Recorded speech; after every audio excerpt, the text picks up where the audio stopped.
nuotolinis užvedimas, jisai populiarėja ir tarp naujų automobilių gamintojų. Vat šiais metais, 23 metais, nuo sausio atsirado Toyota Lexuse.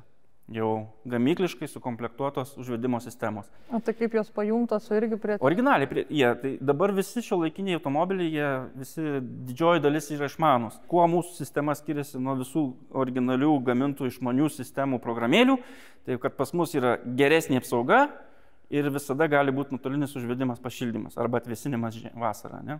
Tokie skirtumai, privalumai. Ir aš kaip sakau, jeigu tu turi tą išmanę programėlę gamyklinę, sako, aš turiu, man nereikia, sakau, čia yra viskas viename, tuos nesinaudosi, šitą naudosis, nes, ta prasme, jinai tau nereikalinga bus realiai. Tas dalykas populiarėja ir elektromobilių nedarėm, kad būtų reikėti ten užvedimą, pašildymą. Kad iš Amerikos atvykstantys Volvo, jie kaip ir Volvo turėtų originaliai, bet jų čia nepalaiko šitam regione.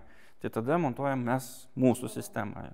O elektromobilių, kas liečia, tai BMW i3, man atrodo, vienam tik tai esame darę nuotolinį užvedimą pašildyti, nes irgi ta pati situacija, kad amerikietiškų BMW i3 ten veikia, čia neveikia. Nuotoliniams užvedimams ne visiems sistema moka apeiti gamyklinį mobilizerį, nes gamyklinis mobilizeris tai yra saugumo vienas elementas, kad turi matyti raktą šalia.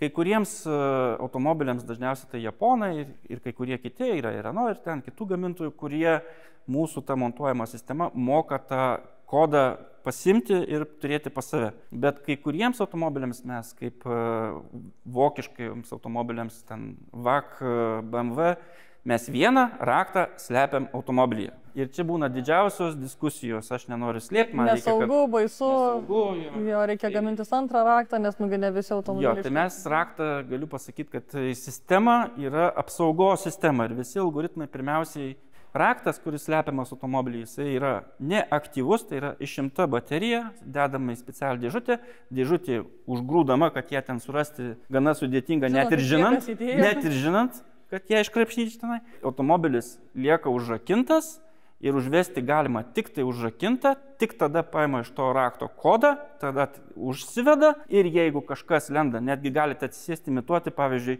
viską tą patį padaryti, atsisėdai, užrakinai, užvedėjai. Ir jeigu tik tai jungsi pavarą ar ten stabdį nuspausi, jinai užsigesina, pradeda kaukti ir informuoti savininką. Su tuo raktu, kuris paslėptas neaktyvus, važiuoti negali. Užvesti leidžia tik tai užrakintą, o važiuoti negali su juo. Tik dėl kodo pačio reikalingas, kad būtų sąsaja, kad galėtų veikti sistema. Mes kaip programuojam daryti taip. Yra kartais įmanoma ir negesinti automobilio, bet mes jį gesinam. Tai reiškia, jeigu tu atsirakini ar su raktu, ar su keilisu, jisai užgesta. Ir tada jau užsivedi iš savo rakto, kurį tu turi rankose. Jo. Kartais tą funkcionalumą gali net išnaudoti. Pavyzdžiui, raktas turi savo atmintį kai kurios automobilius. Tas raktas, kuris paslėptas, jisai gali turėti vieną temperatūrinį režimą, karštą orą pūsti. Ne?